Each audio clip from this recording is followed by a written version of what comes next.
അങ്ങനെ ബിഗ് ബോസിൻ്റെ ലൈവിൽ എല്ലാവരും കൂടെ അനുമോളെ കളിയാക്കിക്കൊണ്ടിരിക്കുകയാണ്. നമ്മുടെ ആര്യനും അക്ബറിനും ഒക്കെ വിശന്നിട്ട് നൈറ്റ് അനുവിനെ വിളിച്ചുകൊണ്ട് പോയി ഫുഡ് ഉണ്ടാക്കിപ്പിച്ചതാണ്. എന്നിട്ട് നൈസായിട്ട് അവർ കാല് മാറി. ആ വീഡിയോ ഇന്നലെ ലൈവിലുണ്ടായിരുന്നു.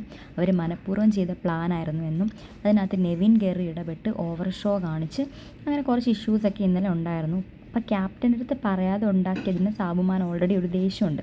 അപ്പം അനുമോൾ ഇനി കിച്ചണിൽ കയറില്ല പറഞ്ഞതുകൊണ്ട് ഇനി നെവിനാണ് കിച്ചണിൽ അനുമോൾക്ക് പകരം എന്നുള്ള രീതിയിൽ ഈഗോ കാണിച്ച് നെവിൻ കയറിയതാണ്. പക്ഷേ നെവിൻ കയറിയിട്ടും നെവിൻ ഒരു കാര്യവും പ്രോപ്പറായിട്ടായിരുന്നില്ല ചെയ്തുകൊണ്ടിരുന്നത്. പരിപ്പ് പോലും കറി വെക്കാൻ വേണ്ടിയിട്ട് കഴുകാതെയാണ് നെവിൻ എടുത്തിടാൻ തുടങ്ങിയത്. അക്ബർ പറഞ്ഞപ്പോഴാണ് പരിപ്പ് കഴുകുന്ന കാര്യം പോലും നെവിൻ ആലോചിച്ചത്. എന്നിട്ട് നെവിൻ പറയുന്നുണ്ട് this is not my lifestyle എന്നൊക്കെ. അങ്ങനെ ലൈഫ് സ്റ്റൈൽ അല്ലെങ്കിൽ പിന്നെ എന്തിനാണ് നെവിൻ ഇതിനകത്ത് കയറിയത്?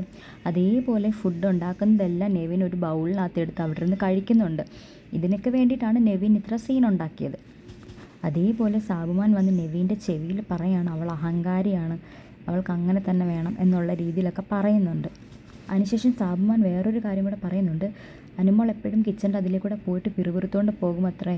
ഞാനുണ്ടായിരുന്ന ഇത് പെട്ടെന്ന് തീർന്നേനെ, എൻ്റെ വില ഇപ്പം മനസ്സിലായില്ലേ എന്നൊക്കെ അനുമോൾ അതിലേക്കൂടെ പിറുപിറുത്തോണ്ട് പോകുമെന്ന്. അപ്പം നൂറയും അതിന് പകരം എന്തൊക്കെയോ പറയുന്നുണ്ട് അനുമോളെ കളിയാക്കിക്കൊണ്ട്. എന്നിട്ട് അവരെല്ലാവരും കൂടെ ഒരുമിച്ചിരുന്ന് ചിരിക്കുകയാണ്. ഇതേ സമയം അനുമോൾ അവിടെ ഇരുന്ന് അനീഷേട്ടനോടും അതേപോലെ ലക്ഷ്മീൻ്റെ അടുത്തും സംസാരിച്ചുകൊണ്ടിരിക്കുകയാണ്. അവർ വേറെ ഓരോ കാര്യങ്ങളൊക്കെയാണ് സംസാരിക്കുന്നത്. ലക്ഷ്മീൻ്റെ അടുത്ത് അനുമോൾ കഴിഞ്ഞ ദിവസം നടന്ന കാര്യങ്ങളൊക്കെ വിശദീകരിച്ച് കൊടുത്തിട്ടുണ്ടായിരുന്നു. എന്തായാലും ഒരു അവസരം കിട്ടിയതുപോലെ തന്നെ നൂറയും ആദിലയും അനുവിൻ്റെ അടുത്തൊന്ന് നൈസായിട്ട് മാറി കളിക്കുന്നുണ്ട്. അനീഷും ലക്ഷ്മിയും അനുമോളെ ഒറ്റയ്ക്കിരുത്താനൊന്നും സമ്മതിക്കുന്നില്ല. അവർ കുറച്ച് ഫ്രണ്ട്ലി ആയിട്ട് അനുമോളുടെ അടുത്ത് കാര്യങ്ങളൊക്കെ സംസാരിക്കുന്നുണ്ട്.